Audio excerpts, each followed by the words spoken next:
السلام عليكم، ازيكم يا شباب؟ معاكم عبد الرحمن ربيع، فيديو جديد وصلى الحبيب.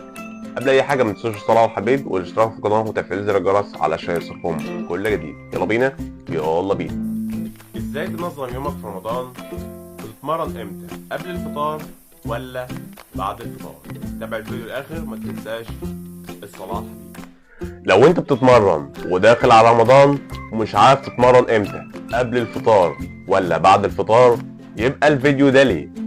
الفيديو ده هيظبط لك الدنيا. اول حاجة احنا هنتكلم ازاي تنظم يومك في رمضان. من بعد السحور لحد الفجر، تصلي الفجر، تنام من 4 ساعات ل6 ساعات.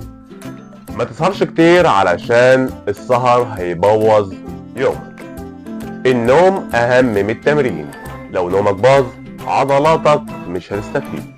من الظهر لحد قبل المغرب شغل خفيف، تجنب المجهود العالي. اشرب ميه كتير بعد الفطار علشان اليوم اللي بعده. السؤال بقى المهم هنا، اتمرن امتى؟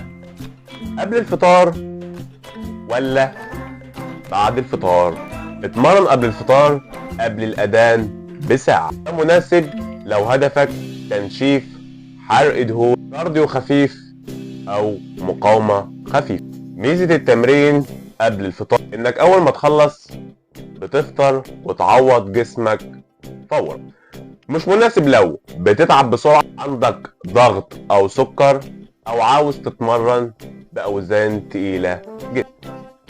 التمرين بعد الفطار، هتتمرن بعد الفطار بساعتين. بعد الفطار لو انت هدفك رفع اوزان تقيلة، تمرين عالي الشدة.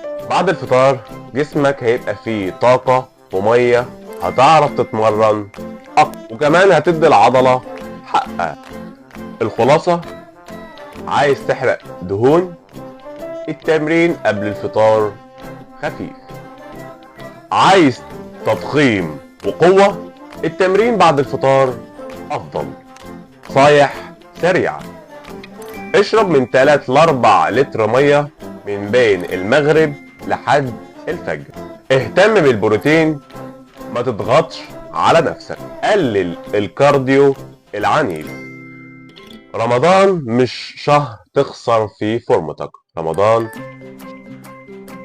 مش شهر تخسر فيه فورمتك، رمضان شهر تحافظ. قولي في الكومنتات، بتتمرن امتى؟ قبل الفطار؟